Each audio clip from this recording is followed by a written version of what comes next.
Hello friends, this is the third video in the series of lectures on reinforcement learning. So today's main target would be to study the environment, and through that we will come to know about Markov decision process.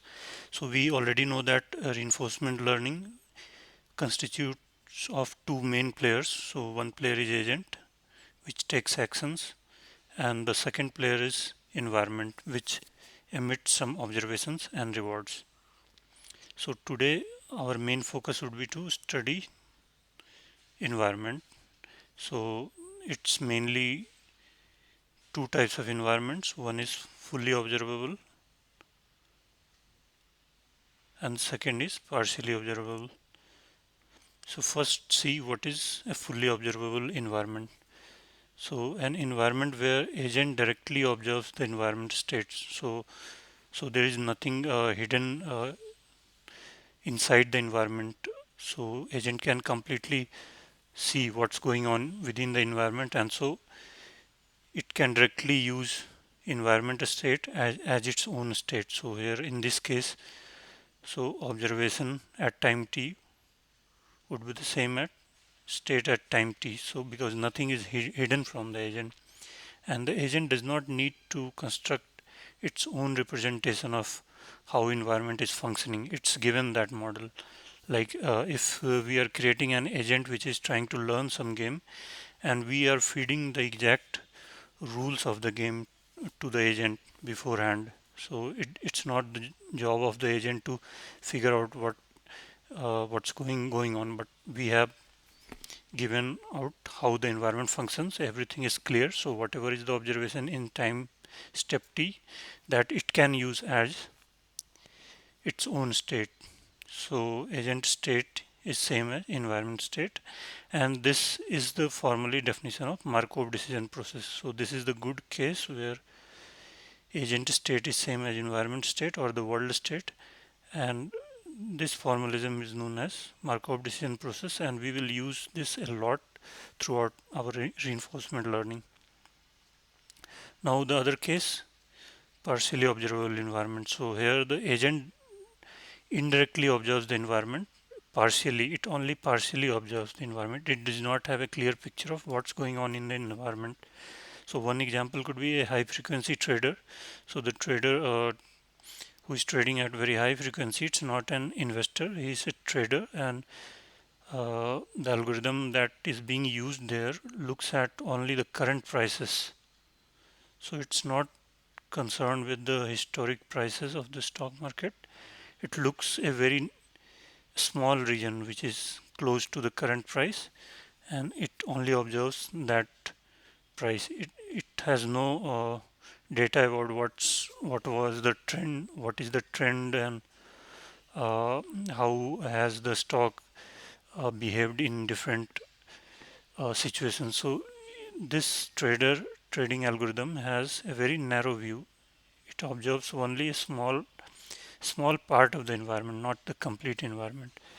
Similarly, a robot who is learning to walk, so so environment may be a very complex path,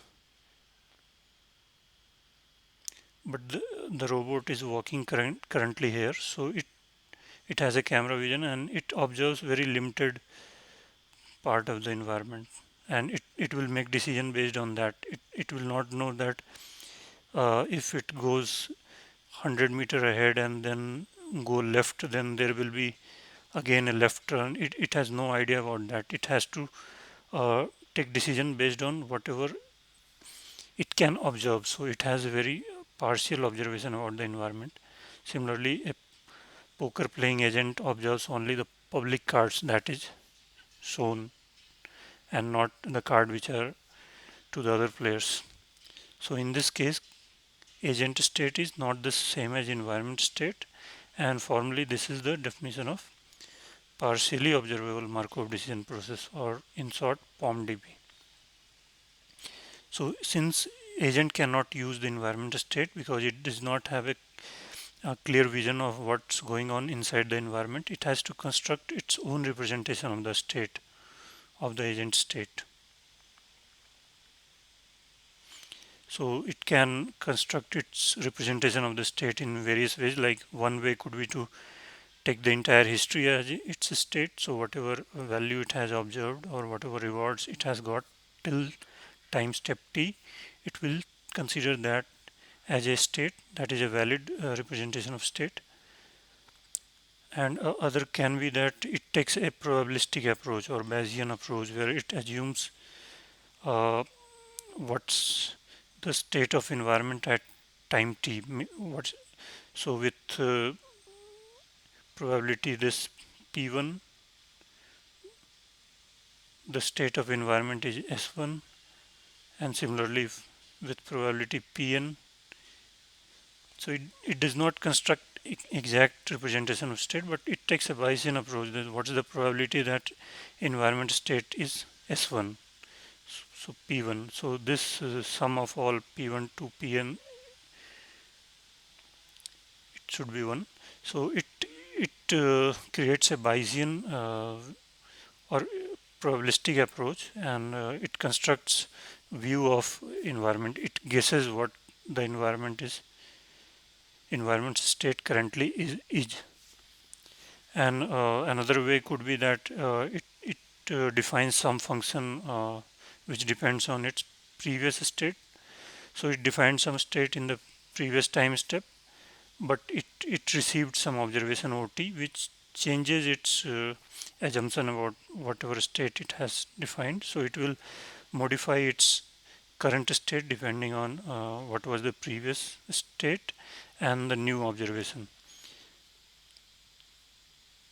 And another example to make it more clear would be like many people play games on the mobile phones. Like if we have a game today, we have a game which is very popular called Temple Run.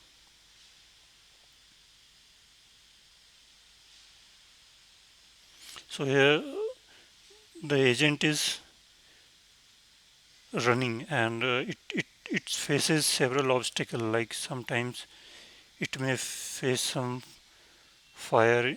In that case, it has to jump over that, and in other case, it may jump into water, and then it may get a rock or something else or a piece of wood in its path. In this case, in case of rock, it would have to jump or take sideways, and in the case of this wood on the top of this water, it has to just slide underneath that.